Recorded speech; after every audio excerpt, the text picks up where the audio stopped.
Ушундай кайсыл бети менен жеңип чыкты деп айтат ушул. Кайсыл өлкөдө эң акты булган адам партия менен келип туруп өтүп кетет. Кайсыл өлкөдө жармашпас нерселер жабыстырат. Ошон үчүн кызыл ат болбогула, акысына кирбей эле коелу. Ар бир нерсени жаркын карап турат.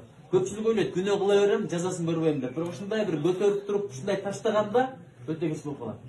Биз ушундан өрнөк алалы, бир сөз бар. Адепсизден адеп үйрөнөм деген. Адептин ким үйрөндүсө адепсизден деген сөз бар.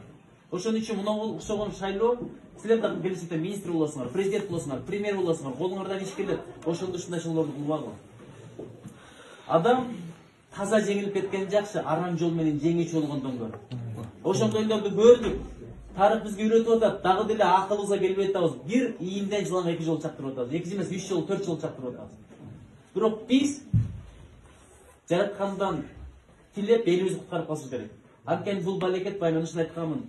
Туун кармап турупчу, башка бирөөнүн туусун кармап калбайлы, башка бирөөнүн баш кийим кийип калбайлы деп. Кудай кааласа баары жакшы болот. Анткени мындай жаманды көргөндө жүрөктөрү чыдабай ыйлаган бал жастарыбыз бар, баары жайдуу болот Кудай кааласа. Булар деле билген өтөрүбүзгө толук көз жетпесе дагы тазалык тараптуу болду, иман тараптуу болду. Баары жайдуу болот Кудай кааласа.